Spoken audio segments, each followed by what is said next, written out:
electronics from Reno to Salt Lake City, across what residents refer to as America's loneliest road, a 287-mile stretch of barren highway that sliced through the harsh desert of Nevada.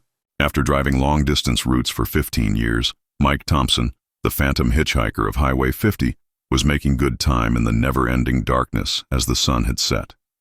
For the last hour, the radio had been crackling with static. Late-night talk shows about government conspiracies and alien kidnappings were the only stations that could reach him. He turned it off because he preferred the steady hum of his diesel engine and the pulsing sound of his tires on concrete. He spotted her at that moment. A young woman in what seemed like a white dress stood on the shoulder approximately a quarter of a mile ahead, lit by his headlights. Thumb out, she held out her arm in the hitchhiker's global signal. Mike's initial reaction was bewilderment. Why was anyone out here at 2 a.m. in the middle of nowhere? He hadn't seen another car for then an hour, and Austin, the closest town, was still 40 meters ahead. Mike was a seasoned truck driver who was aware that stopping for hitchhikers was not a good idea, particularly in such a remote area. However, the woman's stance conveyed a sense of desperation, bordering on terror. He slowed down against his better judgment. Her long dark hair, which seemed to blow in a wind he couldn't feel through his cab windows, gave him the impression that she was youthful, perhaps in her 20s. But an impossibility occurred when his truck was less than 100 feet away. The woman just disappeared, not ducked behind something, not stepped back into the darkness, as though she had never been there at all. She simply vanished. Exactly where the woman had been standing, Mike slammed on his brakes, forcing the entire rig to shudder as it came to a halt due to the enormous weight of his trailer. With his heart racing, he retrieved his flashlight and descended from the cab. The only scents in the still, chilly desert air were the cooling metal of his truck and the subtle scent of sagebrush. The sandy ground next to the road was devoid of footprints. There was no indication that anyone had ever visited. Shaken, yet attempting to make sense of what he had witnessed, Mike told himself it had to be a hallucination brought on by exhaustion. He had heard of long-distance drivers experiencing similar incidents. The sight of the woman's face kept coming back to him as he got back into his taxi and drove on. Pale, with dark eyes that begged for assistance. He saw her again 20 miles later. Her white dress appeared to shimmer in his headlights as she stood in the center of the road this time. Mike sped avoided what should have been a devastating collision, his trailer shaking dangerously as he wrenched the steering wheel hard to the left, turning his blood to ice. However, the road behind him was deserted when he checked his mirrors. Mike stopped and groped for his CV radio, his hands shaking. He needed to speak with someone to make sure he wasn't going crazy. He roused another driver some 30 miles behind him after a few minutes of static. "This is Cargo Mike traveling east on Highway 50. Breaker. Is anyone else noticing anything out of the ordinary tonight?" The other driver responded instantly, and it was clear that he was afraid. "Mike, you also saw her, Jesus." The white-clad woman. "For the last hour, I've been attempting to raise someone on the radio. All night long. She has been coming and going along this stretch. About 10 miles back, I almost jackknifed my rig while attempting to avoid her." The other driver introduced himself as seasoned transporter Jerry Martinez from California. As they drove into the desert for the next hour, Jerry kept in touch with Mike by radio, sharing with him what he had learned from other truckers who had encountered similar situations along this section of roadway. The same 40-meter stretch of Highway 50 between Eureka and Austin had been the site of sightings for more than 10 years. Whether she was hitchhiking or standing in the street, the woman always looked the same, youthful and wearing a white dress. When someone came near her, she would disappear and then show again miles later. She was known as the Phantom of 50 by local truckers, but Jerry had done some research and found that the encounters were even more unsettling. Sarah Chen, then 23 years old, was spending Christmas in Colorado, driving alone from Reno to her parents' house. A winter storm had caused her car to break down somewhere along Highway 50. 3 days after the weather passed, search crews discovered her car parked on the shoulder. But there was no sign of Sarah. No sign of her was ever found, even after a lot of searches with volunteers, search dogs, and aircraft. When Sarah vanished, she was dressed in a white winter outfit, A third trucker who had been listening in on their talk crackled a new voice on Mike's radio as he processed this information. "Are you all discussing the ghost of Highway 50? Over. The years, I think I've seen her maybe a dozen times. The time frame between midnight and morning is always the same. The thing that truly bothers me, though, is this. Other drivers have made an effort to assist. When she was standing there a few years ago, a man really stopped, got out to check around, and discovered something that prompted him to call the police." Mike's throat became parched. What did he discover? Away from the road, there are new footprints on the sand. However, they simply halted, out into the desert about 50 feet. The prints abruptly stopped as if she had been raised into the air. Officers arrived, took pictures, but they were powerless. The desert is a hazardous environment. It might have been animal traces. Other signs might have been obscured by wind. However, the truck driver who discovered them, a large, tough man with 20 years of driving experience, no longer drives Highway 50 at night. For the remainder of their trip across the eerie section of the highway, the three truckers stayed in radio communication. Mike spotted the woman twice more, once walking down the shoulder as though she were going somewhere significant, and once standing next to a mile marker. Every time, as if she were somehow keeping up with the trucks, she would vanish when his spotlights approached too closely, and then resurface miles later. Mike stopped at a truck stop to buy coffee and refuel when he eventually arrived in Austin, just as the sun was starting to rise. When Mike brought up the bizarre encounters, the old attendant, Pete, a local who had worked there for 30 years, simply nodded. "It happens all the time," Pete stated sarcastically. "Every time they pass through here, truckers have the same narrative, the same description, and the same route. Some people believe she is still searching for assistance that never materialized. Others believe that weary drivers are just being tricked by the desert. In all the years I've worked at this stop, though, I've never heard anyone characterize her in a different way.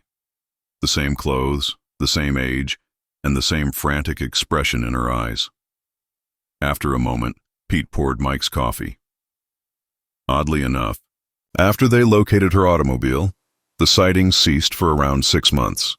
Then they resumed, more often than before. It makes you wonder if she managed to reach the road at last while continuing to call for assistance. Mike had more questions than answers when he departed Austin. Over the course of his 15-year career, he had driven millions of miles and never held any supernatural beliefs. But everything he believed to be true about the world was called into question by what he encountered that night on Highway 50. The consistency of the accounts was more disturbing than the apparition itself. Over the course of more than 10 years, dozens of independent truckers reported seeing the same woman in the same place acting in the same way. These were seasoned professional drivers whose jobs required them to be vigilant and pay close attention to their surroundings. They were not prone to imaginations or being easily frightened. When his roots demand it, Mike continues to drive Highway 50, but never at night. He has spoken with other truckers who have experienced similar situations, and their accounts are consistently the same. The woman in white keeps showing up on that lonely section of the Nevada highway, still trying to finish a journey that ended tragically over 10 years ago, and still looking for aid that will never come. It's unclear whether she's the result of widespread hallucinations triggered by the alienating effects of traveling through one of the most barren regions of America, or something more mysterious. Mike is unable to speak, but he is aware of what he witnessed that evening. He is also aware that he wasn't the only one who saw it. The disappearance of Sarah Chen is still a mystery, and for those who dare to drive the most desolate route in America after dark, the ghostly hitchhiker of Highway 50 still haunts them. It is a sobering reminder to Mike Thompson that certain things are better left unsaid, and that some paths are best taken during the day. Check the Midnight Convoy. After a haul through Wyoming in March 2020, Danny Rodriguez, who believed he knew every inch of Interstate 80 from coast to coast, began to doubt his knowledge of the route after 12 years of driving it. Danny was carrying a cargo of farm equipment to Sacramento when he turned onto I-80 westbound close to Laram soon after midnight. Despite the beautiful skies predicted by the weather prediction, a dense fog suddenly rolled in as he ascended into the Medicine Bow Mountains. Visibility fell to less than 50 feet in a matter of minutes. The gray wall around his truck was barely illuminated by his headlights, Danny activated his caution lights and reduced his speed to 35 mph. The proper course of action in these circumstances was to locate a truck stop and wait it out. He was already behind schedule, though. He had experienced a lot of mountain fog while driving. All he had to do was exercise patience and caution. Then he saw the red tail lights in front of him. About 100 feet ahead of him, he could see through the fog what looked to be another semi-tour traveling at the same careful pace. Danny was relieved. It was usually safer to follow a more seasoned driver through the soup than to go it alone. He took up position behind the enigmatic vehicle and navigated the perilous mountain passes by using its tail lights. They moved through the fog in this configuration for the next hour. The lead truck never signaled, never changed speed, and never stopped. Danny cycled through all the regular channels on his CB radio in an attempt to raise the driver, but all he received was static. The transmission was most likely being disrupted by the fog. Danny started to detect something odd as they started to descend toward the Rollins region. He'd driven through twisting mountain roads in dense fog for more than an hour and hadn't seen another car. Nothing. No other trucks. No cars. Even odd, they had only seen the mesmerizing red glow of the tail lights ahead and an infinite fog instead of the typical landmarks, truck stops, exit signs, or mile markers. Then Danny's gasoline gauge caught his attention. He had a full tank when he filled up in Laram, but the needle now read 3.4 full. He should have consumed a lot more fuel than that in an hour of mountain driving. Thinking it might be jammed, he tapped the gauge, but it appeared to be functioning well. His odometer was more unsettling. It read 847,293 MIs when he had left Laram. It now displayed 847,267. The numbers were reversing. Di felt a chill creep up his spine as his hands gripped the driving wheel tighter. He made another attempt at using the CB radio, frantically going through each channel. At last, he heard a tiny voice over the static on channel 19. "Is there anyone out there? I've spent hours observing these lights. No exits could be found." Danny reached for his microphone. "This is Danny, a freight dog traveling west on I-80. Breaker, breaker. In this fog, do you detect red tail lights?" Panic was instantly evident in the response. "Yes, Jesus. Since Laramie, I have been keeping up with them.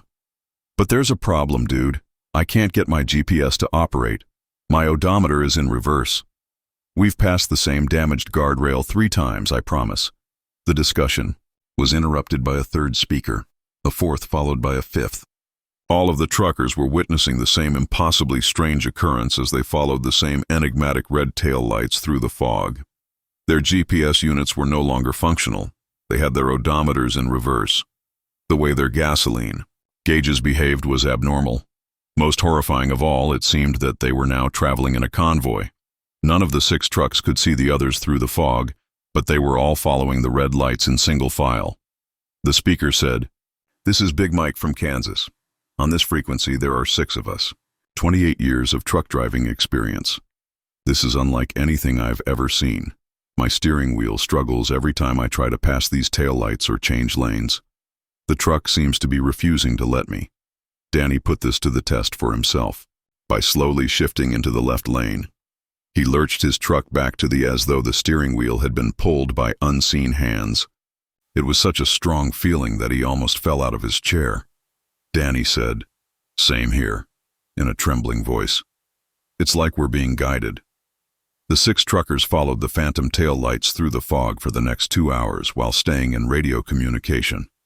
They expressed their increasing fear as they became aware that their trucks were acting in ways they couldn't control. There was no point in trying to slow down or speed up. Regardless of what they did with the accelerator, their cars stayed, precisely the same distance behind the lead truck. Everyone was completely shocked by a discovery made by one motorist, Lisa, who was from Oregon. "I just looked through my logbook, guys. My computer logs show that I never left Laram. My clock indicates that I have been traveling all night, but the system indicates that I have been sitting at the truck stop parking lot for the last 3 hours. The same thing was discovered by the others when they examined their electronic logging equipment. Officially, none of them had moved based on the electronic systems in their truck. All of them remained parked in Laram. The fog then started to clear as abruptly as it had appeared. Danny could now see the outline of the vehicle he had been pursuing as the red tail lights up front became clearer and brighter. But his blood ran cold at what he witnessed. There was nothing in the trailer.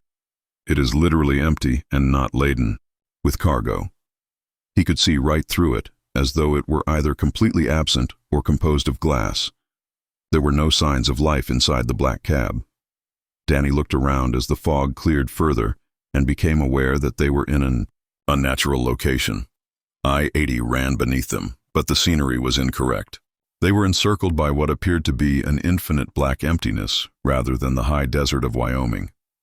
There are no stars, no horizon, no mountains, only unending blackness that stretches in every way. Danny watched in terror as the phantom vehicle slowed and gradually disappeared, turning more and more transparent until it was gone. After a few more minutes of driving on autopilot, his own truck finally responded to his control inputs. Danny was on I-80, just east of Rollins, precisely where his timetable said he should be when the fog completely cleared. The gasoline level on his gauge was accurate. His GPS was operating well, and his odometer was progressing as it should. His electronic logs showed that he had drove through without any stops or delays from Laram, after losing the same 3 hours from their memories and electronic data. The other 5 truckers found themselves in comparable situations along I-80. For the remainder of the night, they communicated on the CB, contrasting their experiences and attempting to understand what had transpired. Danny reported the incident to his dispatcher at the next truck stop. However, his dispatcher seemed perplexed when he explained the time frame. The company's tracking system indicated that Dye's vehicle had continued to travel at its regular speed the entire time. The GPS data revealed an entirely typical journey across Wyoming, devoid of any inexplicable delays or detours. The following morning, Danny met up with 2 of the other drivers at a truck stop in Utah. The Oregon driver, Lisa, appeared to have been up for days. Big Mike from Kansas was going over his logbooks again and again, as though the figures may provide some insight. Lisa showed them her phone and added, "I've been looking into this online. Reports date back several years, truck drivers being trapped in ghost convoys, following ghost vehicles at night or in fog. Time is lost, technologies malfunction, and they end up where they should be without any documentation of what transpired." They discovered CB radio reports and forum entries from other drivers who shared comparable experiences. The places were different: Wyoming, Montana, Colorado, and Nevada, but always on lengthy, remote sections of interstate roadway. They would invariably take place in the middle of the night and include enigmatic lead cars that would vanish into thin air. They were particularly upset by one post. According to a Texas driver, he was a member of a fictitious convoy that contained 7 trucks. He had attempted to use his CB radio to communicate with the other cars after it was over, and the fog had cleared. There were just 5 of them he could reach. He claimed that no one ever saw or heard from the 6th truck again. Danny continues to drive I-80 through Wyoming, but if he can avoid it, he never does it alone or at night. In an attempt to record another encounter, he has fitted his truck with a number of cameras and recording equipment, but he has never been found by the phantom convoy. All 6 of the drivers who shared that hard night were transformed by the event. Through a private CB channel, they communicate with one another on a daily basis and exchange stories of similar incidents from other truckers. They have joined an unofficial group of drivers who have encountered what can only be characterized as paranormal activity while driving on American roads. The Texas driver mentioned a lost truck, which Danny frequently wonders about. Are drivers still pursuing those ghostly tail lights somewhere in the mists and shadows of the interstate system, stuck in a convoy that transcends space and time? His nightmares are plagued by this question, which also makes every nocturnal trip seem like a voyage into the unknown. 3. The rest stop that shouldn't exist. During his February 2021 haul, Tommy Walsh, who had been traveling the same route between Phoenix and Denver for 8 years, had never noticed the rest stop that had previously arisen on Interstate 25 in northern New Mexico. What began as an ordinary fuel stop into the scariest night of his life. The time was 3:17 a.m. when Tommy reached the quarter tank mark on his fuel gauge. He had left Albuquerque 2 hours earlier and was moving quickly into the high desert. Santa Fe, which was still 40 miles away, was the next scheduled stop. However, he made the decision to fill up and get coffee when he noticed the green highway sign promoting Desert Oasis Travel Plaza, which was the next exit. There was a well-kept exit ramp that led to a brand-new, well-lit truck stop. A wide parking lot with spots for large rigs was illuminated by LED lights, and a contemporary structure that looked like a restaurant and convenience store was located there. There were already a number of other trucks parked there, their drivers probably resting or eating inside.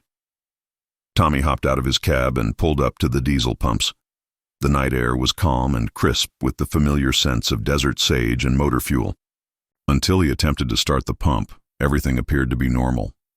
The reader for the credit card had died. Nothing, no display, no lights. The outcome was the same when he tried the second pump. Tommy, frustrated, went to the building to make his payment.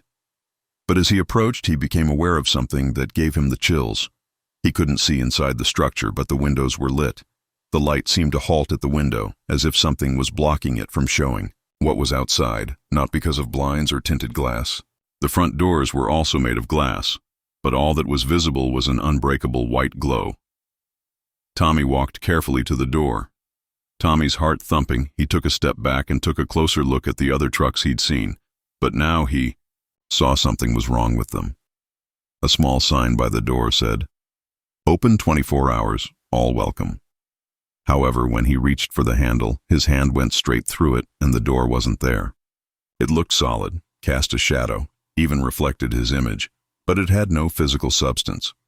No drivers were visible in any of the cabs, and even stranger, when he went to look at the closest truck, he was unable to read the license plate because the letters and numbers were moving and blurring as if they were always changing. Tommy rushed back to his own truck and grabbed his CB radio, having to tell someone what he was seeing and make sure he wasn't going crazy. "Breaker, breaker. This is Desert Rat Tommy on I-25 northbound. Did anyone else see this new truck stop at Desert Oasis Travel Plaza?" He paused, realizing he hadn't seen a mile marker. "This is Highway Hawk. I'm about 10 miles behind you on 25 northbound. What truck stop? There's nothing out there but desert for the next 30 minutes. No, honk. I'm looking right at it.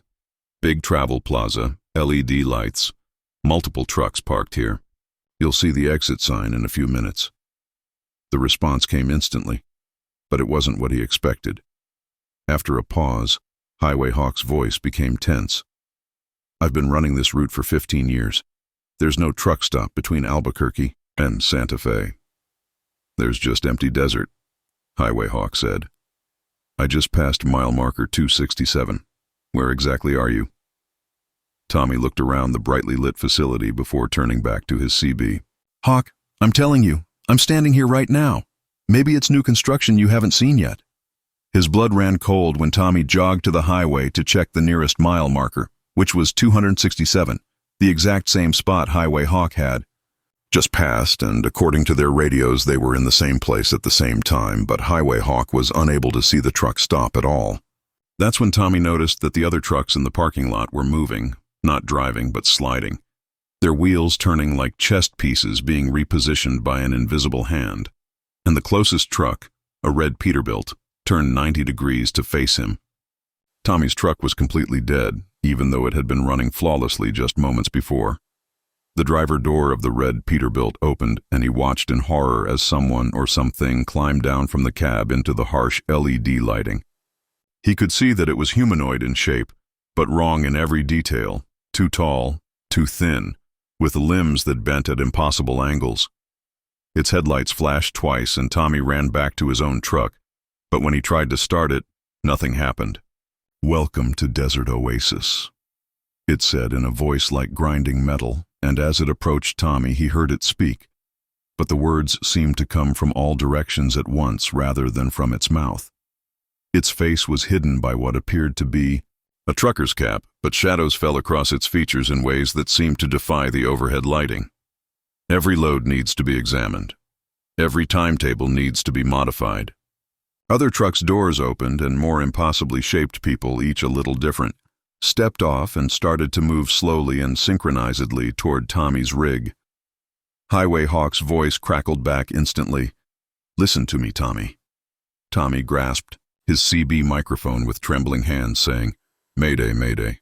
This is Desert Rat, Tommy. I need help. Something's wrong at this truck stop." Some were taller, while others were shorter, but they all shared that same wrong, inhuman quality. Tommy looked toward the exit ramp, but it was gone. Where the exit ramp had connected to the highway, there was now nothing but empty desert stretching to the horizon. The interstate itself was still visible in the distance, but there was no way to get to it. "Start your truck and leave right away.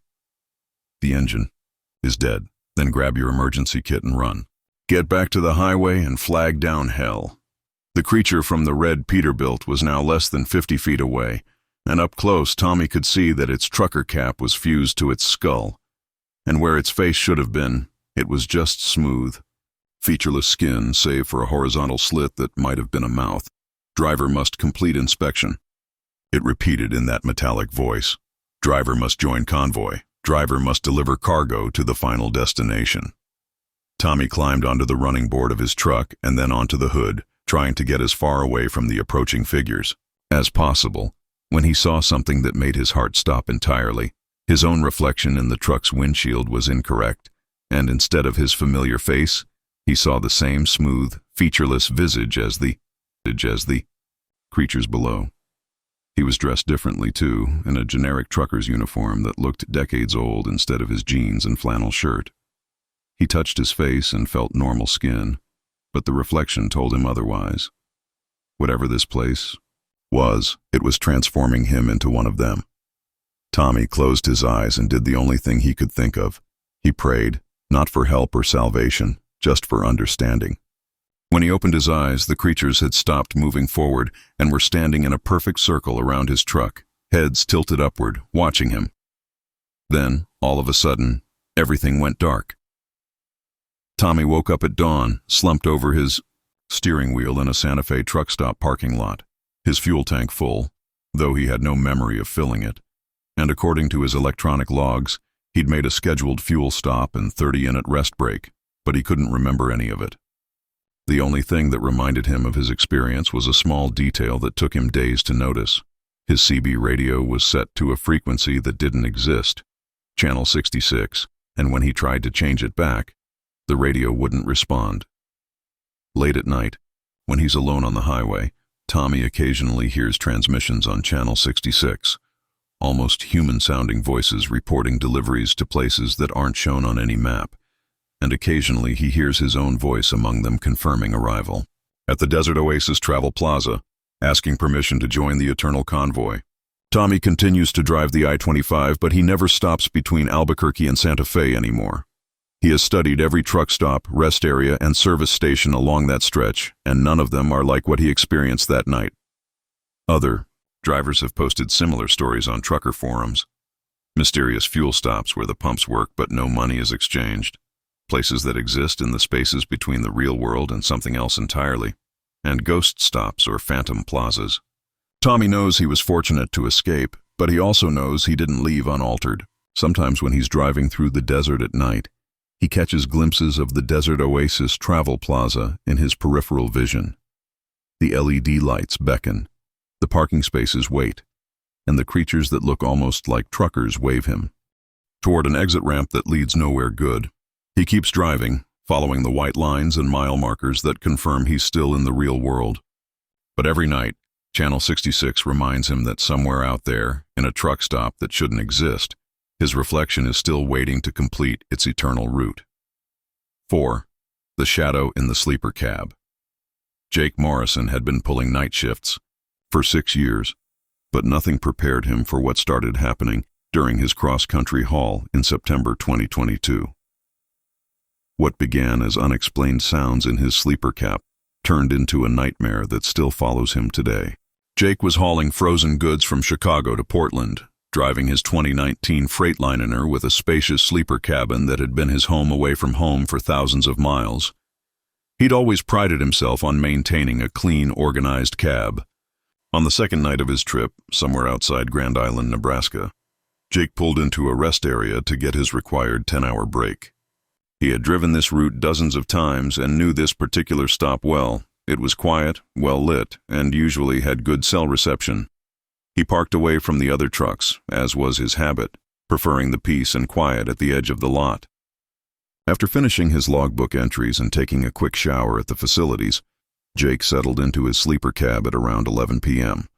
He had rigged up blackout curtains and had a small TV for entertainment, but tonight he was sufficiently exhausted to forego his usual movie and fall asleep. Then he heard the scratching, a faint scraping sound from somewhere behind his head, close to the back wall of the sleeper compartment, and he thought it was a tree branch rubbing against the truck in the wind. However, when he looked out, the night was completely still, and the sound continued for a few minutes before abruptly stopping. Jake attributed it to the truck settling or perhaps some debris that had become lodged somewhere during the day's drive. He was falling asleep when he heard it again, but this time it was different. This time it sounded almost intentional, as if someone tapping out a pattern on the opposite side of the wall. Jake sat up, pressed his ear to the sleeper's back wall, and realized that the tapping was coming from inside the wall cavity between the sleeper and the truck's exterior, but that was impossible, because there was nothing back there but the truck's frame and insulation. He took his flashlight and went outside to check the outside of his cab. Back inside, the tapping had stopped. Jake tried to tell himself it was just the metal expanding and contracting with temperature changes, but the pattern had been too regular, too purposeful. Yet exhaustion won out, and he was able to fall asleep around 1 a.m. and wake up at 3:33 a.m. Nothing seemed out of the ordinary, no damage, no loose panels, nothing that could explain the sounds. The whispering was so faint that he nearly missed it, barely audible over the hum of his truck's auxiliary power unit, and it sounded like 2 or more voices conversing in a language he didn't recognize inside the sleeper's back wall. This time, Jake didn't hesitate, and he put on his clothes and boots and walked around the truck stop, searching for anyone who might be pulling a practical joke on him. The parking lot was quiet, save for the idle of a few other trucks, and he could see that most of the other drivers were obviously asleep in their cabs, with their curtains drawn and no signs of activity. By the time he returned to his cab, the whispering had ceased. But now he saw something that chilled his blood. His sleeper curtain, which he always kept closed, was slightly open, just an inch or so, but enough to leave a tiny gap. And he had definitely not left it there. Jake pulled the curtain all the way closed and tried to sleep, but every little sound made him jump. At 5 a.m, he gave up and began driving early, eager to get away from whatever was going on in that rest area. The phenomena persisted the following night while he was parked at a truck stop outside North Platte. This time, the tapping began almost immediately after he lay down, but it was more aggressive than the soft, deliberate patterns, and it sounded like something was trying to claw its way out from inside the wall. Jake called his dispatcher to report a possible problem with his truck, but he couldn't explain that his sleeper cab seemed to be haunted. Instead, he said he was hearing strange noises and wanted to have the truck inspected at the next terminal. His dispatcher scheduled him for a maintenance check in Salt Lake City, which was still 2 days away, and that night he tried sleeping in the driver's seat instead of the sleeper cab, but at around 2 a.m. he heard his sleeper curtain being drawn open. When he turned to look, he saw a shadow slip back behind the curtain. It was too tall and slender to be human, and its arms appeared to be unnaturally long. Jake grabbed his flashlight and yanked the curtain open, but the sleeper compartment was empty, though his pillow and blanket had been neatly stacked in the corner, as if someone had been getting ready to sleep there. Jake tried to call other drivers on his CB radio to see if anyone else had seen the same thing, but most ignored him or thought he was just a rookie frightened by typical truck noises. However, one driver, an old-timer named Earl from Montana, replied privately on a side channel, "Son, you driving a truck with a sleeper that's been occupied before." "What do you mean by occupied?" inquired Earl. "Trucks occasionally acquire a history. The driver gets a heart attack, dies in the taxi, or is involved in an accident. The vehicle occasionally retains a portion of them. I've heard tales similar to yours. Things moving around in the sleeper, murmurs and shadows. Usually indicates that the former occupant isn't quite ready to leave." Jake asked, his hands shaking, "How can..." I tell if my truck experienced something similar. Verify the VIN. Give the dealer a call. Inquire about the prior owner. However, when you return to your terminal, I would ask for a different truck if I were you, son. Not everything is worth tampering with. Jake made the decision to remain up and record the events while parked outside Rollins, Wyoming on the third night. He positioned himself so he could see the entire sleeper area and set his phone to shoot video. 12:47 a.m. Something that could not be explained was captured by his camera. At the rear of the sleeper compartment, a shadow spread out, beginning as a little dark patch and growing until it resembled a human. It wasn't simply the lack of light, though. The light from his phone screen and the lights inside the truck seemed to be absorbed by the busy blackness. In Jake's bed, the shadow figure sat up, turned to face the camera, and held up one incredibly extended arm as though to wave. Then it dissolved back into the wall, pointing straight at Jake. The entire action had been recorded on Jake's phone, but the video file was corrupted when he attempted to examine it. All he had was a 3-minute recording of distorted and static audio that, when played at regular speed, sounded like screaming. Jake used his truck's VIN to call the Freightliner dealer the following morning. He talked to a manager who appeared hesitant to divulge information after he had been transferred multiple times. Jake started to suspect something, and the man finally confirmed it. About 8 months ago, that truck was involved in an accident. Marcus Webb, the previous owner, was discovered dead in the sleeper compartment during a rest break in Iowa. Heart attack and natural causes, but it took 3 days for someone to discover him. Before we refurbished the truck and returned it to the impound yard, it had been there for 6 months. Jake was ill. The ghost of a guy who had passed away alone in the same room where Jake had been attempting to sleep had been sharing his cab. When I rented the truck, why wasn't I informed of this? According to company policy, non-accreated situations are not disclosed. To be honest, most drivers don't want to know, and legally we don't have to. When Jake arrived in Salt Lake City that afternoon, he insisted on a different truck. Before Jake played the distorted audio and showed him the corrupted video file, the terminal manager was initially uncooperative. The manager's face went white at the sound, even though the video could not be used as proof. The manager acknowledged that in the last month, 3 drivers have rejected this specific truck. They all experienced comparable disruptions. We were beginning to suspect that the sleeper compartment might be experiencing an electrical problem. Despite being given a different truck, Jake was transformed by the experience. He had shared his sleeping quarters, his most private area, with something that shouldn't have been there for 3 nights. He was still listening for tapping noises, keeping an eye out for shadows, and jumping at the slightest sound, even in his new truck. Jake heard similar tales from other drivers he encountered while driving. Sleeper cabs that still had remnants of their former occupants, trucks with history. The majority of drivers who encountered it asked for other trucks. However, others asserted that the phenomenon followed them no matter what car they were driving, as though the experience had left some mark on them. Although Jake continues to travel vast distances, his driving habits have radically changed. He now prefers to pay for motel rooms at each stop rather than sleep in his truck. He simply responds that he wants privacy when other drivers inquire as to why he won't use his excellent sleeper cab. Yet Jake occasionally spots a familiar shadow in his peripheral vision late at night as he's traveling through deserted sections of the roadway. Too skinny, too tall. He's learnt not to look at it directly, not to acknowledge its existence, even when arms are reaching toward him from the shadows behind his seat. It remains in the shadows where it belongs as long as he continues to drive and maintains his focus on the road ahead.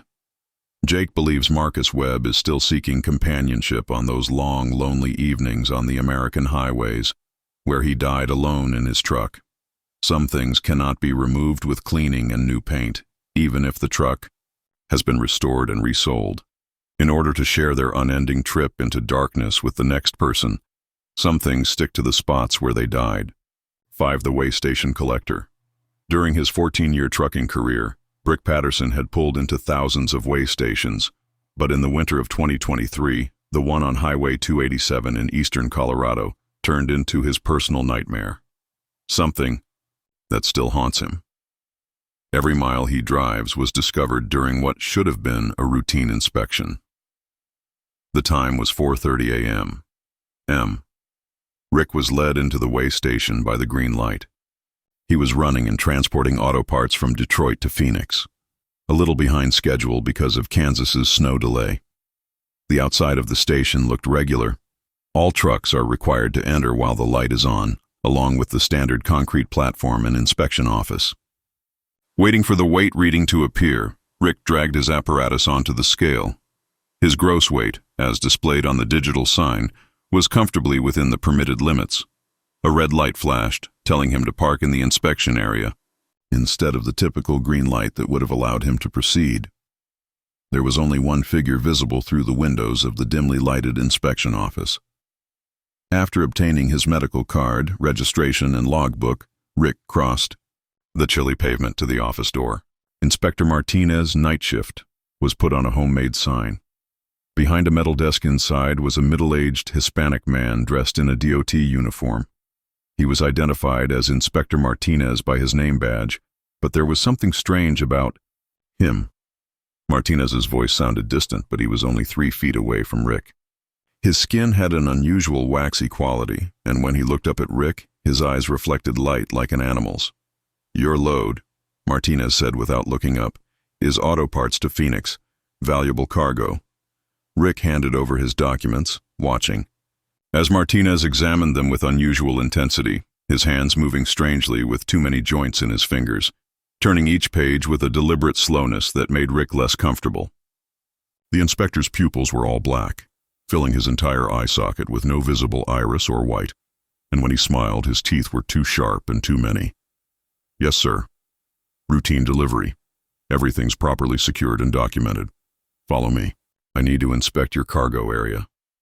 Martinez produced a flashlight that cast an impossible bright beam as they walked to Rick's trailer.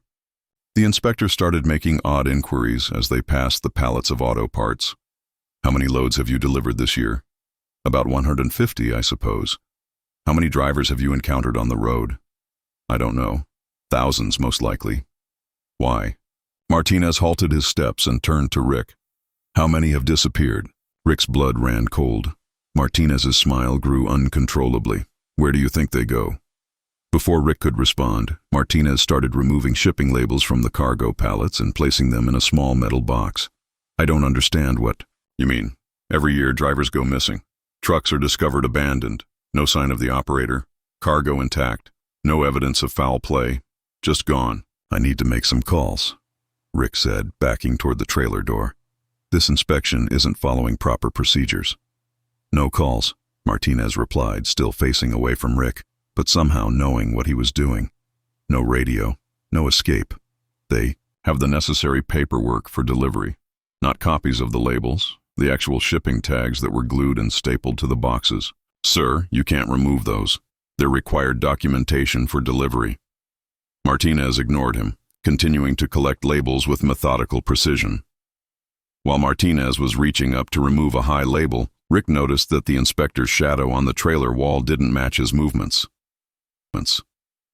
Rick ran for his truck, but when he tried to start the engine, nothing happened. The radio was silent, the dashboard lights were dead, and even his cell phone, which had been on full bars only minutes before, showed no signal.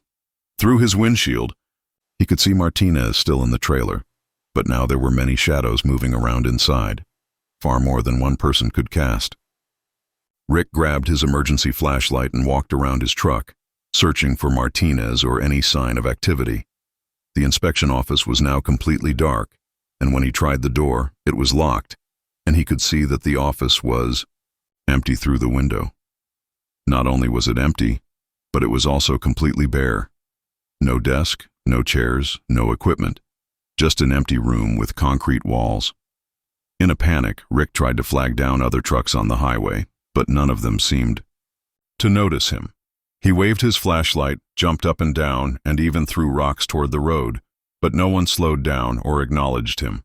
As dawn broke, Rick heard voices coming from his trailer, and when he looked, he saw that it was empty, but when he looked, he could see that it was empty. Some of the voices were those of drivers he had met years before at truck stops and loading docks. With increasing horror, Rick realized that he was hearing the voices of missing drivers, all of whom had vanished during routine way station inspections, and they were all discussing cargo similar to what he was hauling. Charlie Henderson. Missing since June, one voice said. Last seen at a way station in Nebraska, hauling electronics to Denver. Maria Santos disappeared in October. Way station inspection in Nevada. Load of machinery parts. Tom Bradley vanished in December. Inspection stop in Oklahoma. Auto parts. To Texas. As the sun rose, Rick noticed other trucks starting to pull into the way station. You okay, buddy? When Rick pointed to the inspection office, the other truckers saw a normal facility with proper lighting and standard DOT personnel, not the empty room Rick had discovered.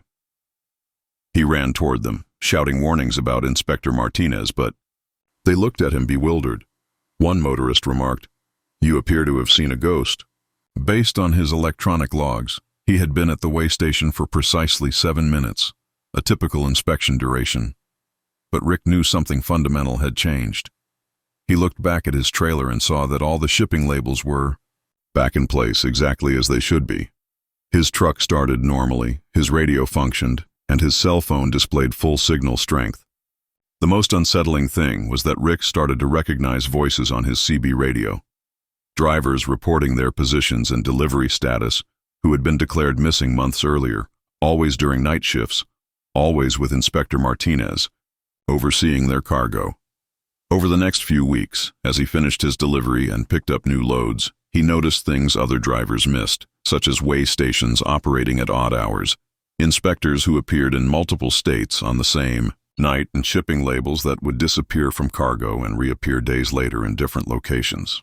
Rick researched missing truck drivers online and found a pattern that chilled him to the bone. Over the past decade, hundreds of drivers had vanished during routine way station stops. Their trucks were found with cargo intact, no signs of struggle, and electronic logs showing normal inspection times. But the drivers themselves had simply disappeared.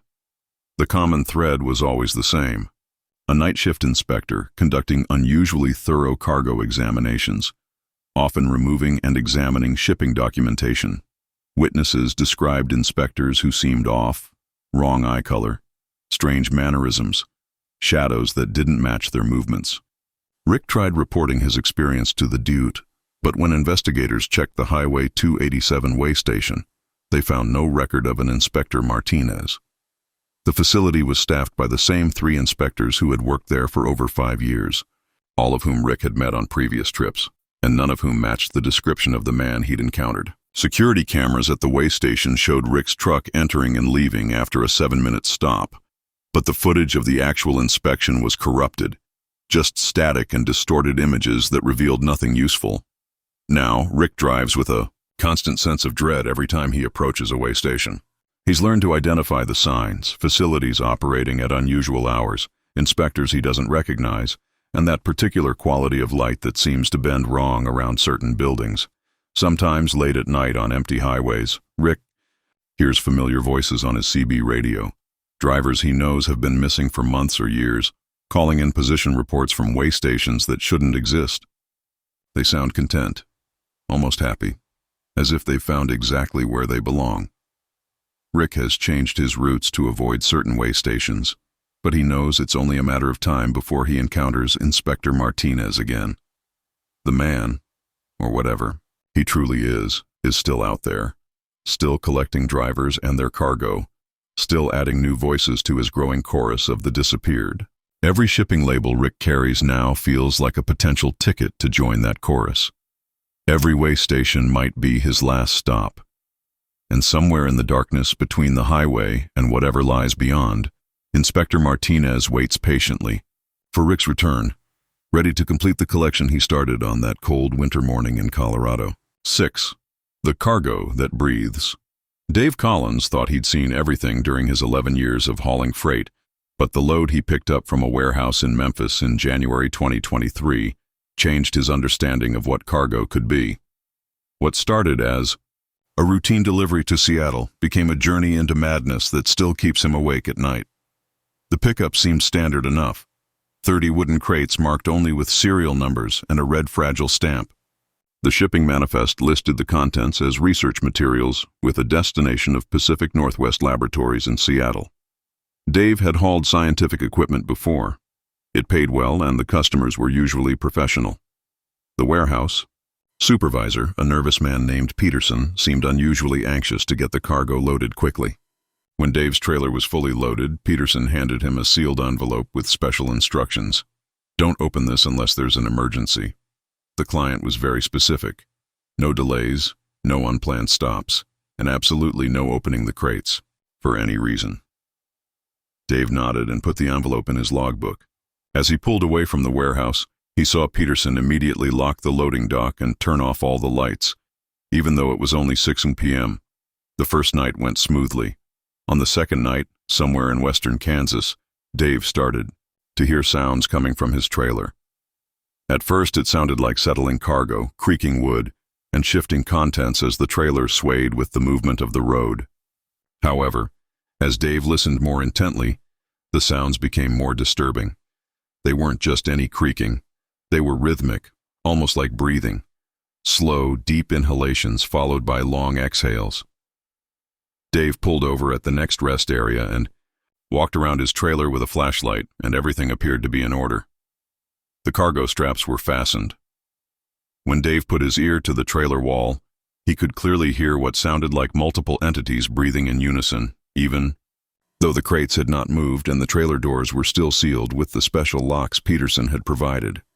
Back in his cab, Dave tried to explain the sounds, thinking that perhaps the research materials were laboratory animals being transported in climate-controlled containers, which would explain the breathing sounds and the client's insistence on no delays.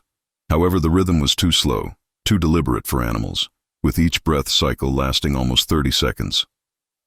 On the third night, while driving through Colorado, the sounds changed. Dave was just breathing when he started to hear what sounded like whispers, dozens of voices, speaking simultaneously in low tones, and while he couldn't make out individual words, the collective sound was unmistakably human and unmistakably distressed. When he pulled into a truck stop outside of Denver and called the number on his shipping papers, a recorded message told him that Pacific Northwest Laboratories was closed until Monday and that he should leave a message.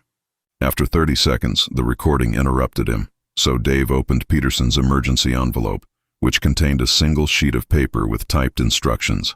If cargo becomes active during transport, maintain speed and do not stop except for fuel. The note was signed by someone at Blackwood Research Consortium, a company Dave had never heard of, not Pacific Northwest Laboratories, as listed on the manifest. Dave tried calling Dr. Chen's number, but it went straight to a full voicemail box. He was now completely alone with whatever was in his trailer, and it was getting more active by the hour. Under no circumstances should trailer be opened or cargo examined. Contact Dr. Sarah Chen at 555 Chen immediately if phenomena escalate. Driver compensation includes hazard pay for unusual circumstances. The whispers had grown louder and more distinct as they crossed Utah, and Dave could hear individual voices asking for help, asking to be released, asking why they were being transported, and most disturbingly, some of the voices were calling out specific names. "Tell Margaret I'm sorry.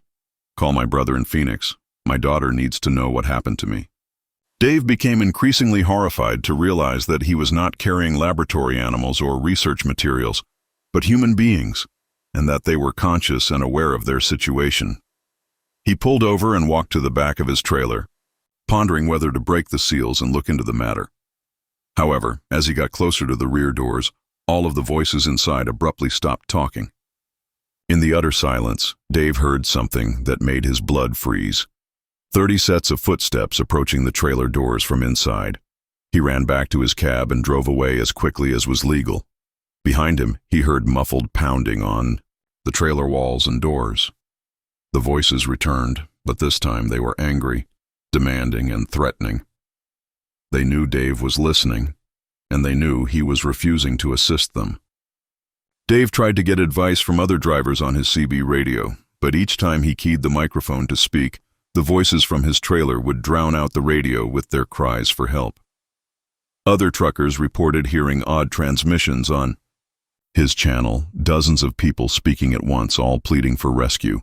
Dave made a decision that would follow him for the rest of his life on the 5th night, as he was getting close to the Nevada border, and he drove to a remote truck stop and called the FBI saying that he thought he was unwittingly transporting kidnapped people. The agent he spoke with was dubious, but agreed to meet him at the next way station.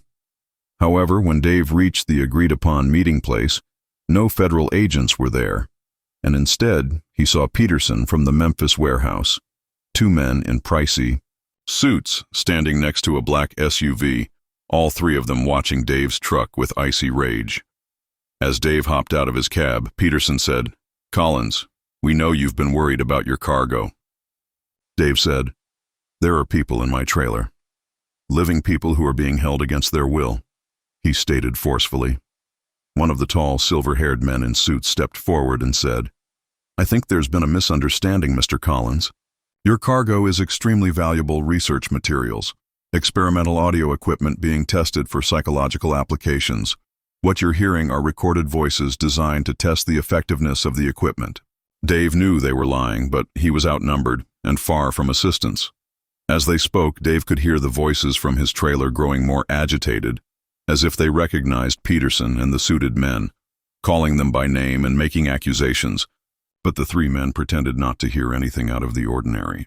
"Complete your delivery, Mr. Collins," the silver-haired man said. "Because the equipment is particularly sensitive to changes in temperature and light, opening the trailer would ruin months of research and cost our client millions of dollars. Those who are unfamiliar with advanced psychological testing may find our study initiatives disturbing at times." Dave wanted to refuse, wanted to drive to the closest police station, but something in the men's eyes told him that resistance would be dangerous.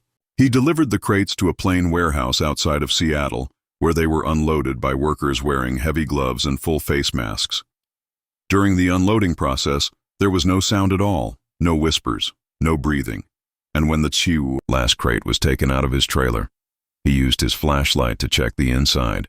There was no sign that any living things had ever been there, no scratches on the walls, no biological waste, nothing.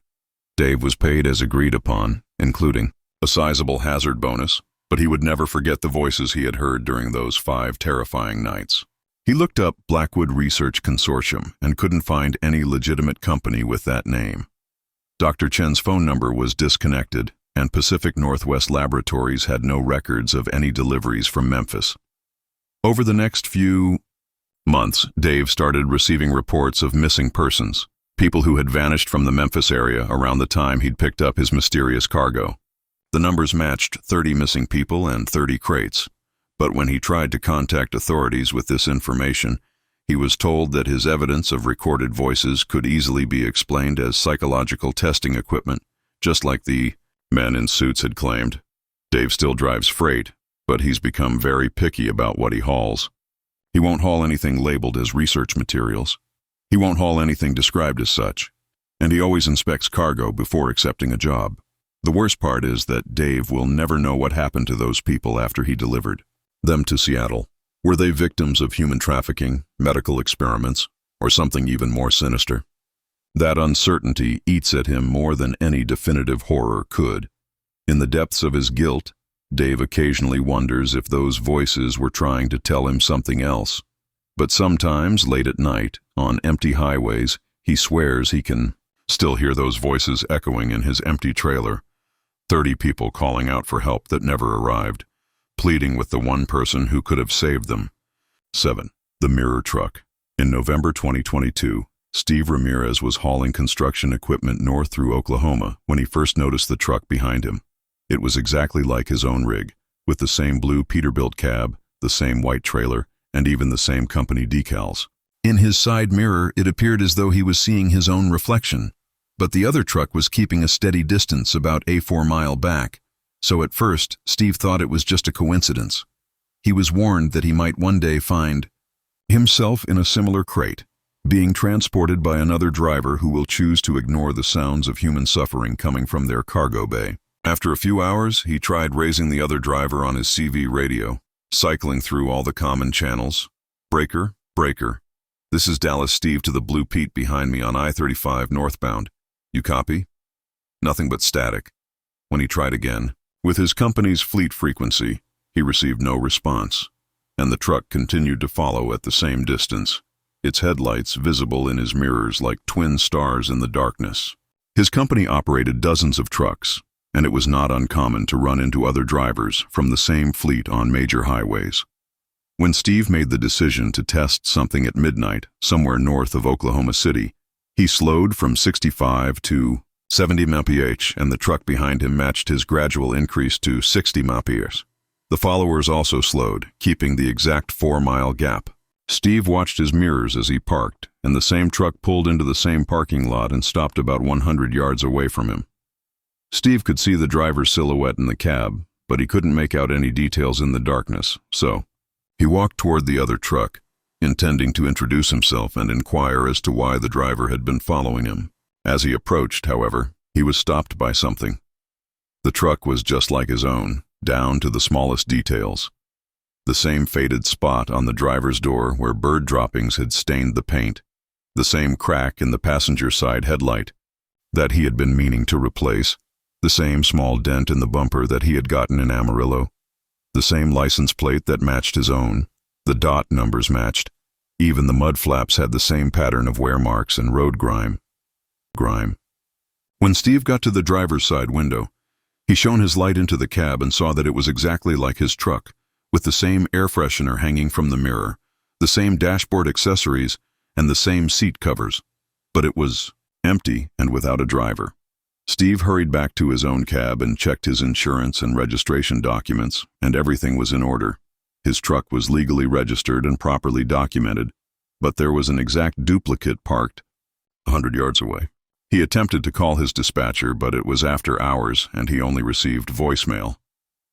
After trying to sleep in his cab, Steve left a bewildered message about seeing what appeared to be a stolen duplicate of his truck, but every time he checked his mirrors, he could see the other truck's running lights glowing like eyes in the darkness. When he woke up in the morning, the duplicate truck was gone, and the parking spot where it had been was empty with no indication that any vehicle had been there.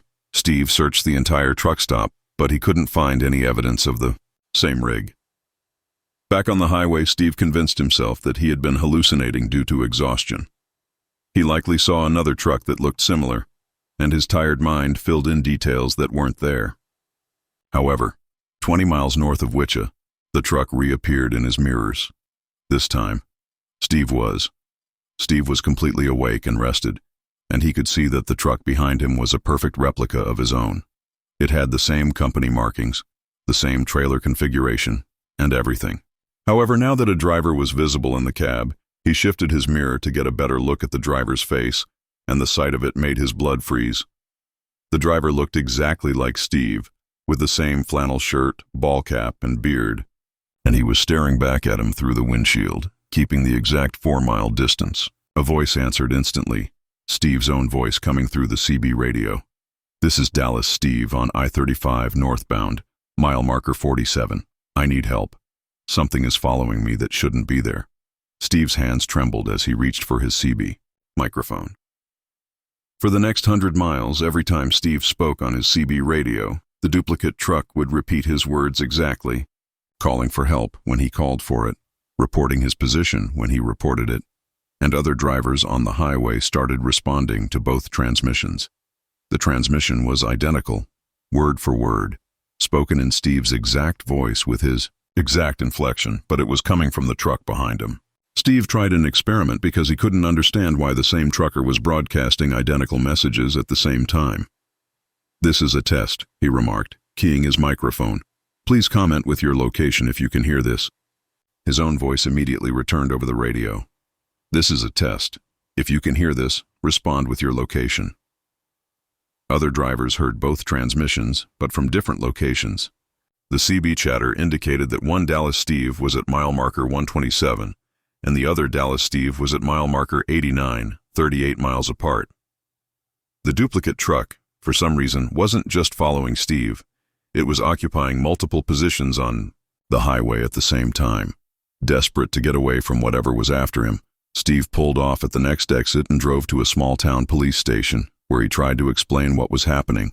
But how could he explain being followed by an exact duplicate of himself? The officer listened politely, but it was obvious that he believed Steve was suffering from mental stress or road fatigue, because when Steve got back to his truck, he found the duplicate parked across the street from the police station, with the other Steve standing next to his truck, staring at the real Steve with a look of cold malevolence. When Steve waved, the duplicate waved back. When Steve started to approach him, the duplicate started to walk toward Steve. As they drew closer, Steve could see that the duplicate was not quite right. Its eyes were black with no pupils or iris visible. Its skin had a wacky, artificial quality, and when it opened its mouth to speak, no sound came out. However, Steve could hear his own voice saying words he had never heard before. "You don't belong here," the voice said, though the duplicate's lips were motionless. "I own this truck. I own this existence." Steve turned around and sprinted back to his truck, but the engine refused to start. He saw the duplicate get into its identical cab through his mirrors, and the duplicate truck started right away. For the next hour, Steve sat in his dead truck while the duplicate circled the block repeatedly, slowing as it went by to stare at him through the passenger window. Eventually, the duplicate started normally, as if nothing had gone wrong, and Steve drove straight through to Denver without stopping. But the duplicate followed him all the way, sometimes appearing in his mirrors, sometimes disappearing for hours, and then reappearing out of the blue. When he finally arrived at his delivery destination, the duplicate truck drove past the warehouse and disappeared around a corner, and when he checked, there was no truck on the cross street. After unloading his cargo, Steve called his company's safety department to report the incident, and the safety manager listened to his story with increasing concern before inviting Steve to come to the terminal for a meeting. "We've had 3 other drivers report similar encounters over the past year, always on I-35, always involving duplicate trucks that match their own rigs." "Exactly. 2 of those drivers have quit, and the 3rd had a nervous breakdown and is on medical leave." The safety manager at the terminal showed Steve security camera footage from multiple truck stops along I-35. The footage clearly showed Steve's truck at different locations and times, but in several clips, 2 identical trucks were in the same frame. The timestamps demonstrated that both trucks had been at the same location simultaneously. There were no stolen trucks, no illegal duplicates, no signs of complex pranks or corporate espionage. The duplicate trucks were seen on security cameras and by other drivers, but they had no legal registration, no GPS tracking, and no paper trail. When Steve asked to take a different route, the company needed him to continue the Dallas-Detroit run, so they fitted his truck with more cameras and GPS tracking in the hopes of obtaining more proof of the phenomenon.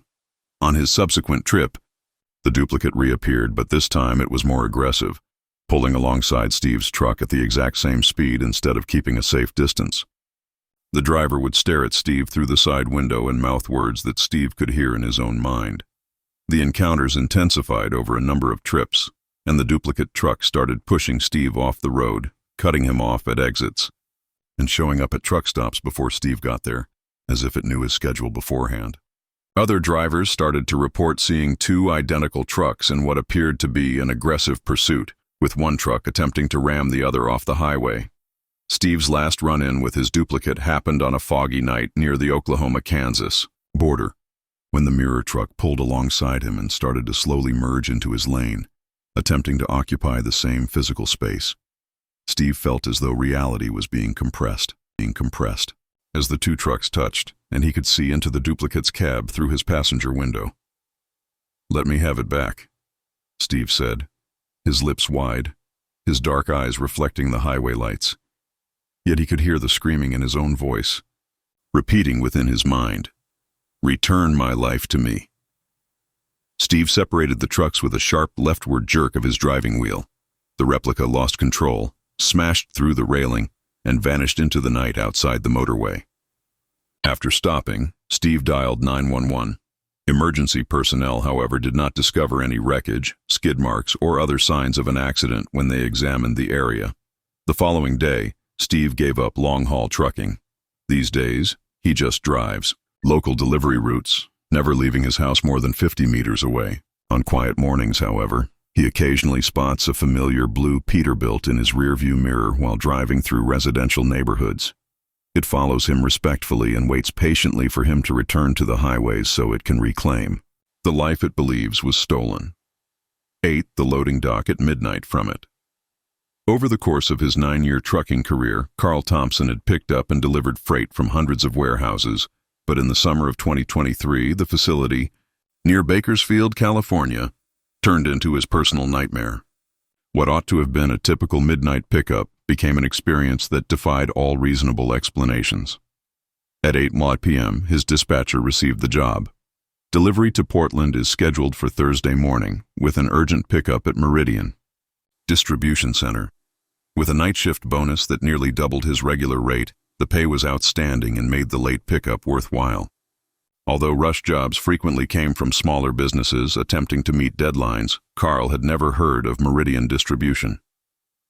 To 11:45 p.m., Carl arrived to the institution, following his GPS to a Bakersfield suburb industrial development. With only one loading dock lit by harsh fluorescent lights, the massive warehouse, which could have been 1,000,000 square feet, was oddly dark. There were no other trucks in sight, and the parking lot was deserted but for a few of automobiles. By what looked like an office door, Carl was waved toward the illuminated dog by a man wearing a yellow safety vest.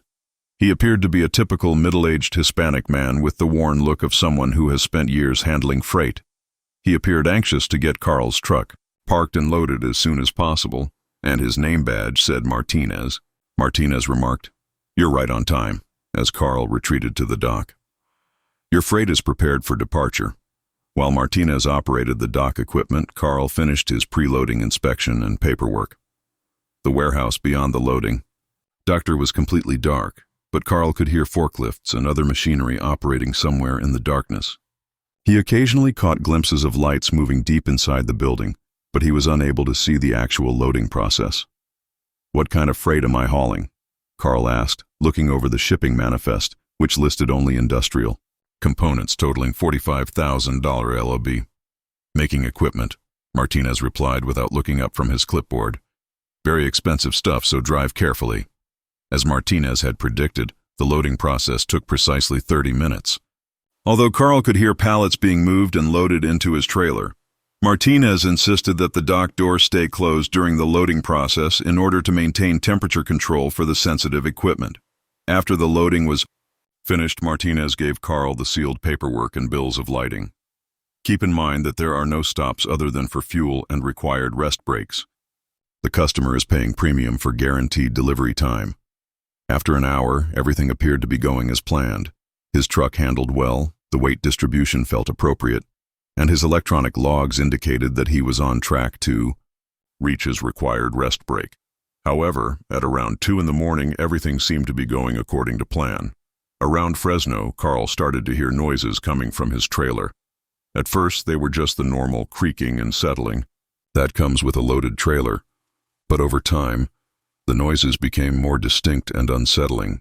It sounded like machinery operating inside his trailer, not the random settling of cargo, but the purposeful, rhythmic operation of equipment, and he could hear what sounded like motors running, gears turning, and periodic mechanical cycling, as if the industrial components he was transporting were somehow active.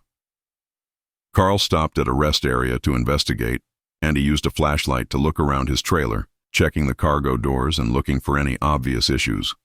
The trailer doors were still sealed with the special locks Martinez had provided, and everything seemed to be secure.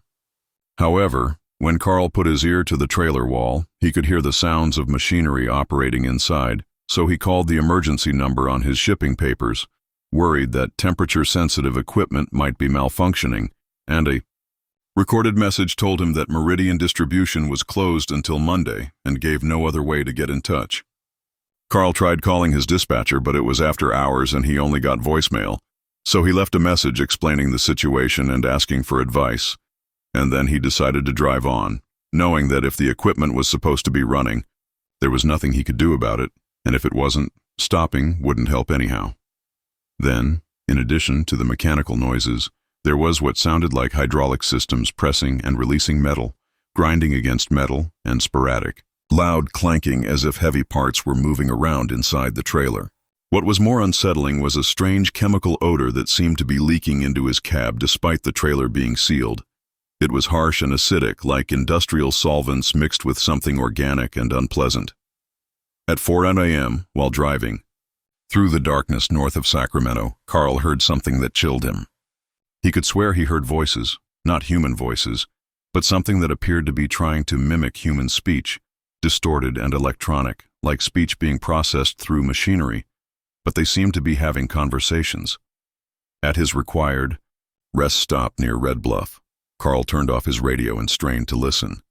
The voices were unmistakably there, rising and falling in what sounded like dialogue, the rhythm and cadence unmistakably conversational, as if his cargo were talking among themselves. He tried calling other drivers on his CB radio to see if anyone had experience with equipment that operated during transport, but the answers were unsettling. "Brother, I've hauled all kinds of industrial machinery," one driver said. "Never heard of anything that runs while being transported. Most of that stuff has to be completely shut down and secured for shipping. Son, if your cargo is making noise and smells, you might want to pull over and call the authorities. Sounds like you might be hauling something you shouldn't be hauling." The situation was getting more suspicious. The late-night pickup, the high salary, the lack of specific cargo information, and now the impossible sounds and smells coming from his trailer. But what could he tell police? That his cargo was making mechanical noises. As dawn broke and Carl got closer to the Oregon border, the activity in his trailer reached a crescendo. The voices had grown clearer and more distinct, and Carl could now make out individual words being spoken in that strange, mechanically processed speech. Subject preparation was complete, the transportation phase was optimal, the arrival protocol was started, the processing facility was confirmed, and the mechanical sounds grew loud enough to drown out his engine noise, and the chemical smell was so strong it was making him dizzy. But most frightening of all were the voices, which sounded as though his cargo was reporting on its own status and organizing some sort of operation. Carl realized with growing horror that he wasn't transporting manufacturing equipment at all. He was hauling something that was alive, intelligent, and actively communicating about whatever process it was engaged in. Carl pulled off the highway and called 911, but when he tried to explain that his cargo was talking to itself, the dispatcher seemed to think he was having a medical emergency or mental breakdown. They offered to send an ambulance, but Carl couldn't wait for help that might not understand the situation. He drove to the nearest way station, hoping that DOT inspectors might have experience with unusual cargo situations. But when he arrived at the facility, it was closed for the weekend. Carl was alone with whatever was in his trailer, still hours away from his delivery destination. That's when he noticed other trucks beginning to arrive at the way station. 3. Identical white tractors with unmarked trailers pulled into the parking area and positioned themselves around Carl's truck. Carl watched in horror as the men approached his truck, their movements perfectly synchronized, their footsteps matching, their movements unnaturally coordinated, and when they arrived at his cab, one of them knocked on his driver's door. The truck drivers, all of whom were wearing the same yellow safety vests as Martinez, climbed down from their cabs and moved with the same mechanical precision. "Your cargo has requested early delivery," the man stated, sounding exactly like Martinez. "Kindly continue to the other location. My delivery is in Portland. Plans have changed. Your cargo has provided new coordinates. Please follow our escort vehicles." Carl checked the shipping documents again and discovered that the delivery address had changed, pointing to a location in the Cascade Mountains that was far from any valid industrial facility, rather than the Portland manufacturing plant. "I'm not going anywhere until I know what I'm hauling," Carl said. "You are transporting the future, Mr. Thompson. Equipment that will transform manufacturing processes. Equipment that is ready to get to work." A new sound, like applause, came from his trailer, as if his cargo was happy with this conversation. The mechanical voices rose in what sounded like approval. Carrier cooperation was accomplished. The three men grinned, identically cold smiles. Delivery protocol confirmed, installation sequence ready. Carl realized he had two options: follow these strange men to an unidentified destination in the mountains, or refuse and face whatever consequences came from disappointing cargo that seemed to have its own agenda. The third option Carl chose was to start his engine and drive away as fast as his loaded truck would allow, ignoring the men calling after him and the sounds of growing agitation from his trailer. He drove straight to the closest police station, in Medford, Oregon, and demanded that authorities inspect his cargo. When police officers opened Carl's trailer, they discovered it was completely empty. No machinery, equipment, or cargo of any kind. The trailer was immaculate, as if it had never been loaded. However, the chemical odor persisted, and when he played a recording he had made on his phone, it recorded nothing but silence. No voices, no mechanical noises. And when police called Meridian Distribution Center, they discovered a legitimate company that had no records of any late-night pickup or delivery to Oregon. After making his delivery to Portland, the receiving dock manager confirmed that they had been expecting an empty trailer to return to their fleet, despite the fact that, according to the official records, Carl had never picked up any cargo at all. The following week, Carl stopped long-distance trucking, and he now works local delivery routes and declines any job that involves overnight pickups or unspecified cargo. But occasionally late at night he hears CB radio transmissions on unused frequencies, mechanical voices discussing transportation protocols, processing steps, and installation sequences. Carrier Thompson, report for pickup. New cargo ready for transport. Destination coordinates to follow. Carl has never replied to these transmissions, but he knows that somewhere in the shadows between legitimate freight and something far more sinister, his services are still in demand by cargo that has its own plans for delivery. 9. The fuel that, burns cold. During his 16-year career, Tony Castellano had filled up at thousands of truck stops, but the fuel he pumped at a remote station in Nevada in August 2023 changed his truck in ways that remain inexplicable, turning what started as a routine fuel stop into a nightmare involving diesel that seemed to have a mind of its own. Tony was transporting frozen food from Los Angeles to Denver on Highway 95 at 2 a.m. when his fuel gauge dropped to a quarter tank, and the next scheduled fuel stop was still 60 miles away in Tonopah.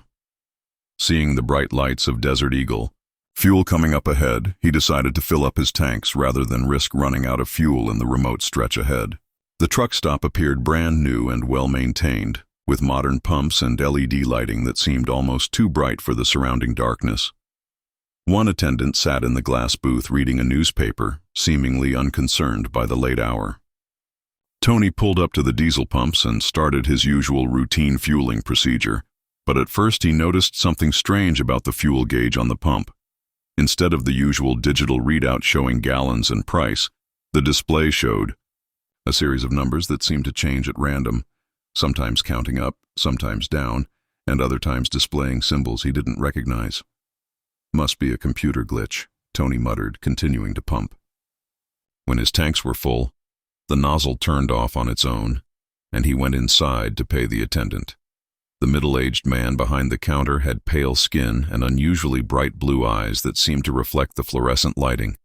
His name, tag said Earl, and when Tony came up to him, he grinned too broadly. "Fill up on pump 6?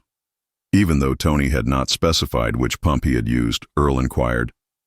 "Yeah, how much do I owe you?" "That will be $847.50.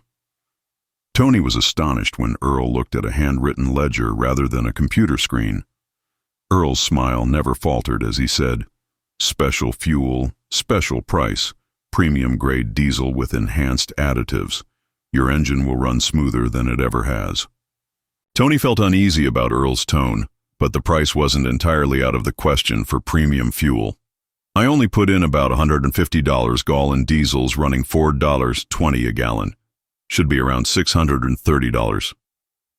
After paying with his company card, he walked back to his truck, eager to get back on the road, and noticed right away that something was different. The truck was running quieter than usual, almost silent compared to its usual diesel rumble. The engine seemed to respond more quickly to the accelerator, and the truck pulled away from the fuel station with unusual smoothness. For the first 20 meters, Tony was impressed with the quality of the fuel. His truck was running better than it had in months, getting better fuel economy and making almost no engine noise. However, as he climbed into the mountains outside Tonopah, he started to notice something unsettling. His fuel gauge wasn't moving. Even after driving through mountainous terrain for more than an hour at highway speeds, it showed exactly the same level as when he had left Desert Eagle fuel. Tony tapped the gauge, thinking it might be stopped, but it seemed to be working normally. It simply wasn't showing any fuel consumption, and even stranger, Tony noticed that he was no longer able to smell diesel exhaust. Every truck driver is familiar with the smell of diesel fumes, especially when idling or climbing grades. But this time there was no exhaust at all. Tony pulled over at a rest area and walked around his truck to check the exhaust pipe, but there was no smoke or fumes visible, even though his engine was running. He revved the engine multiple times, but this didn't make any exhaust appear, as if his truck was running on something other than diesel fuel. But each time he keyed his microphone, his radio would produce an odd interference, a high-pitched whining sound that seemed to modulate with his engine RPMs. "Breaker, breaker. This is Freight Dog Tony eastbound on 95, he transmitted. Did anyone else try the fuel at Desert Eagle truck stop? The response that came back wasn't from another trucker, but rather his own voice, echoing back through the radio with a delay of several seconds. Tony repeatedly tried, transmitting, but each time he heard his own voice echoing back. The radio seemed to be picking up his transmissions and replaying them, but with a strange, distorted quality that made his voice sound distant and hollow. Over the course of the next few hours, as Tony crossed into Utah, his truck's behavior became more and more strange. The fuel gauge stayed at the same level despite hundreds of miles of driving. The engine continued to run with an unnatural quietness, and, most disturbing of all, Tony realized that his truck was moving faster than the speedometer indicated. Mile markers were passing at a rate that suggested he was traveling much faster than the speedometer indicated, and when he calculated his actual speed based on time and mile markers, he found he was traveling at nearly 90 miles per hour, while his speedometer showed 70. Tony attempted to slow down, but his truck seemed to resist his input, and when he eased off the accelerator, the truck continued to maintain its speed. When he applied the brakes lightly, the truck continued to move forward as if the brakes were disconnected, causing panic to set in.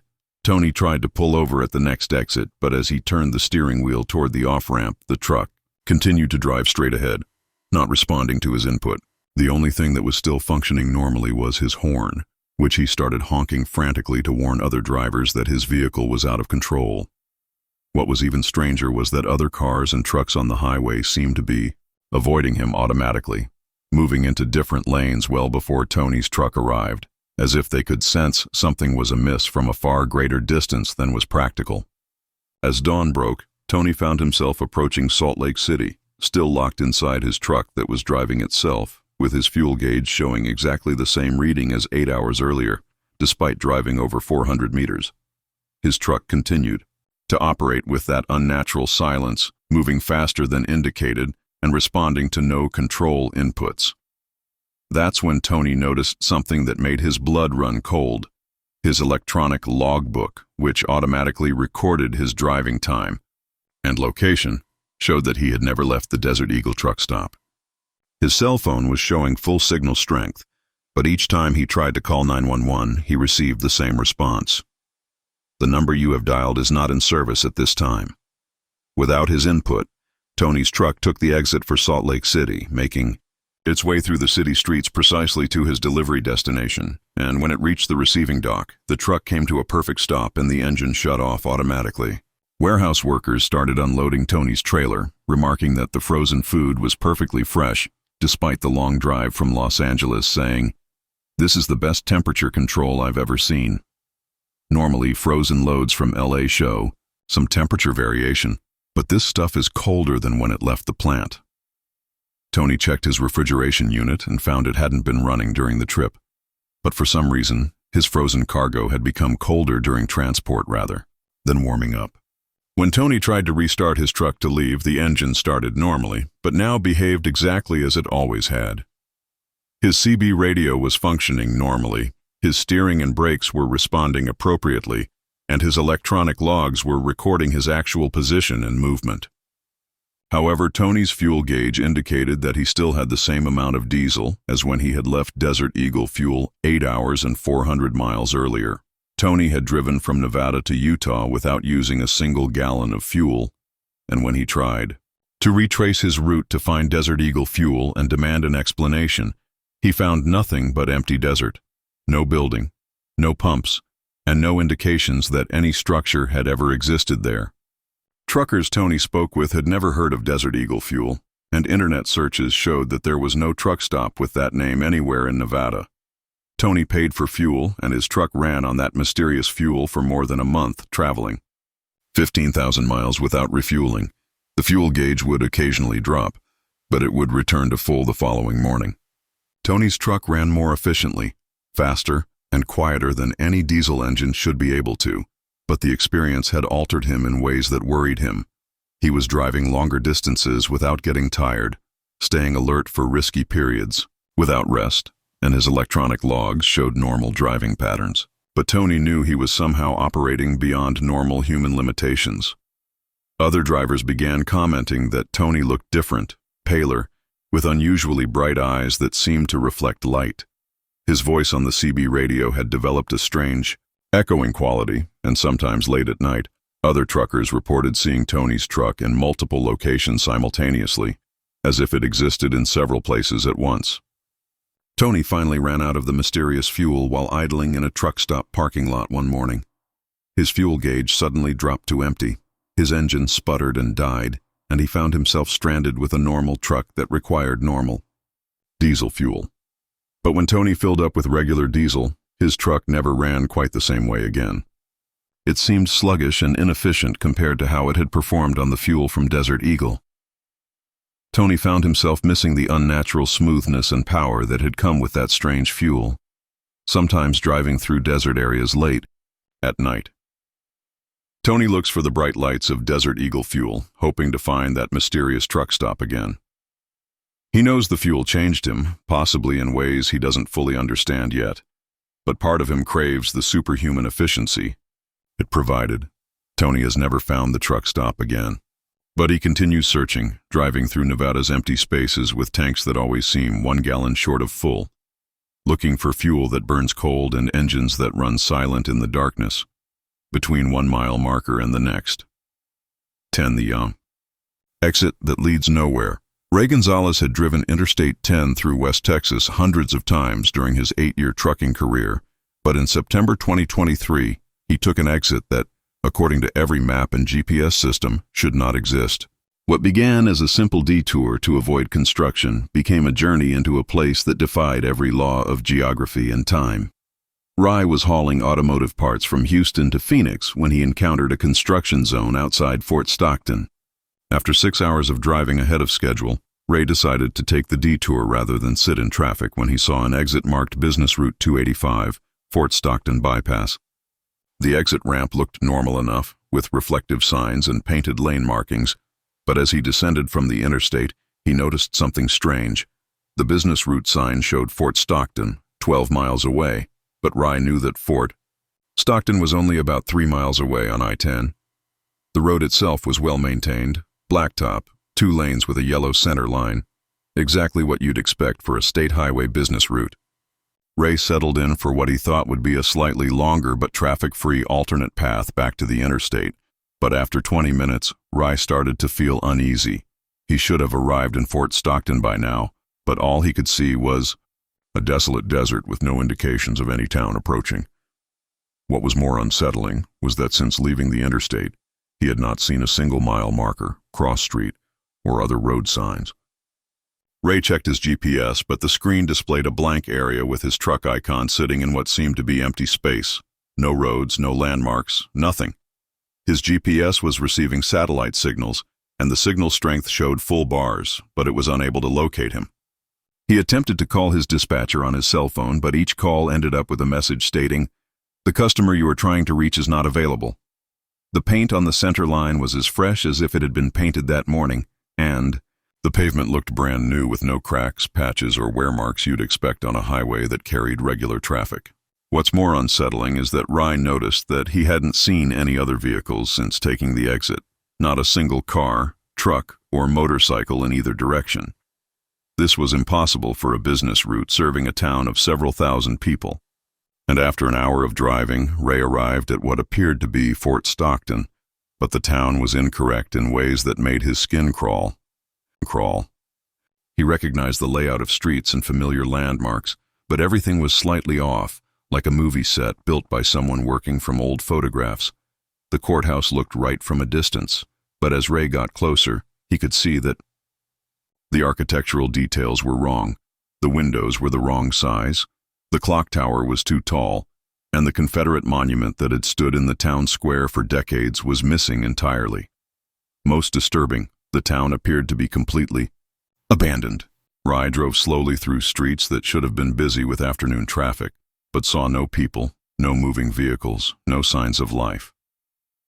Lights were on in some buildings, and he could see through windows into shops and restaurants that looked recently occupied, but no one was there.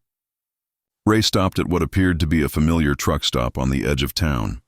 The building looked exactly like the Flying J he'd stopped at many times before, but when he tried the doors, they were locked. Through the windows he could see that the interior was fully coffee brewing, hot food under heat lamps, cash registers that looked ready for customers, but no staff anywhere. In the parking lot behind the building, Ray discovered something that made his blood run cold. Dozens of abandoned cars, trucks, RVs, and motorcycles sat in neat rows, all of them looking like they had just been parked, but there were no signs of their drivers. Ray wandered among the abandoned cars, searching for clues about what had happened to their occupants, and many of them had the keys still in the ignition, purses and wallets on the seats, and half-finished drinks in the cup holders. One pickup truck caught his attention in particular. The driver's door was open, and on the seat was a map of Texas with a route marked in red ink from Dallas to El Paso. The route passed directly through Fort Stockton, and someone had written Detour Business Route 285 in the margin with an arrow, pointing to the town. Ray found similar maps in several other vehicles, all showing different starting points and destinations, but all with the same notation about taking Business Route 285 through Fort Stockton. It appeared that dozens of travelers had taken the same detour he had, and none of them had ever left. As the sun began to set, Ray decided he had to find a way back to the interstate.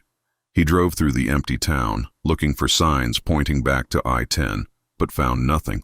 Every road seemed to curve back toward the center of town, no matter which direction he tried to go. Ray attempted to retrace his route back to where he'd entered the town, but the roads had changed. Streets that had been straight when he'd driven them an hour earlier, now curved in impossible directions. The road he'd used to enter town was no longer there. Around 10 p.m., Ray heard his CB radio crackle to life. "Breaker, breaker, this is anybody out there. I'm stuck in some kind of fake town off I-10. Can anybody hear me?" Ray grabbed his microphone right away. As night fell, streetlights started to come on throughout the town, but the emptiness was only made more unsettling by the illumination. Ray could see into houses and buildings, all of which appeared to be recently occupied and lived in, but were devoid of people. "Where are you?" "I'm in what appears to be Fort Stockton, but it's completely wrong. I've been driving around for hours trying to get back to the interstate, and you're seeing the same thing." Over the course of the next hour, Ray connected with 6 other drivers who were stuck in the same unreal Fort Stockton. They had all taken the Business Route 285 exit to avoid construction, and now none of them could find their way back to reality. The other drivers reported the same things that Ray had encountered. GPS systems that displayed blank areas, roads that changed when you weren't looking, and the total lack of any real, "I've been here since Tuesday," said a driver called Linda, from Oklahoma, "and my load was supposed to be delivered in Phoenix 3 days ago." What's most alarming is that several of the drivers said they had been stuck for days or even weeks. "By now, my employer has most likely reported me missing. I've tried everything, driving in every direction, following power lines, even trying to drive cross-country through the desert. Every road leads back to this town. It's like we're in some kind of loop," said Miguel, a California driver who also said he had been in the fictitious Fort Stockton for more than a month. As the night wore on, Ray noticed that the town was changing. Buildings that had been dark when he had first driven through were now lit up and appeared to be occupied. He could see shadows moving behind windows, figures walking through rooms, people going about their normal evening activities. But when he got closer to investigate, the figures would disappear. He would see someone clearly through a window, walk up to the glass, and find the room empty. Ray tried to remain calm, but the situation was getting more and more bizarre as he found himself trapped in a place that appeared to be a real town, but wasn't on any map with other drivers who claimed to have been missing for weeks. Ray discovered a collection of local history books that told the story of Fort Stockton in the town library, which was mysteriously unlocked and lit despite being abandoned at around 3 in the morning.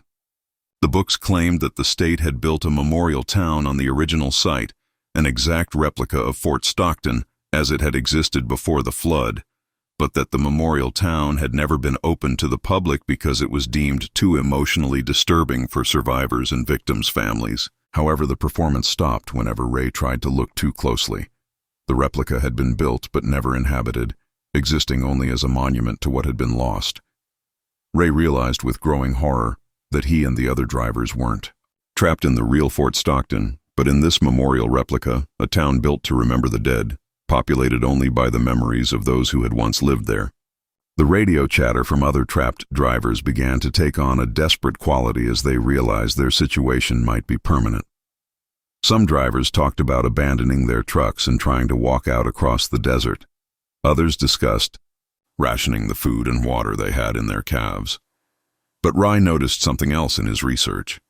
Every few months, according to local newspaper archives, travelers would report seeing an exit for business route 285 that would disappear when authorities investigated. The reports always came from drivers who had taken the non-existent exit to avoid construction delays. Ray understood that he and the others had somehow driven into a place that existed between reality and memory. A town that should have been, but never was. As dawn broke on his second day in the memorial town, Ray discovered that his truck's fuel gauge had somehow returned to full, even though he hadn't refueled, and his electronic log showed that he was still sitting at the original I-10 construction zone, as if he had never moved. Ray continues to drive the same route through West Texas, but he has never seen the business route 285 exit again. Occasionally, he hears transmissions on his CB radio from drivers who say they are trapped in a replica of Fort Stockton, calling for help that will never arrive. Rai is aware that they remain in a community that was established to honor the deceased, searching for a way back to the land of the living while driving endlessly along streets that go nowhere. Additionally, each and every Rai takes his place in traffic as he passes the construction zones on I-10. Waits. Regardless of the length of the wait, some detours lead to places you can never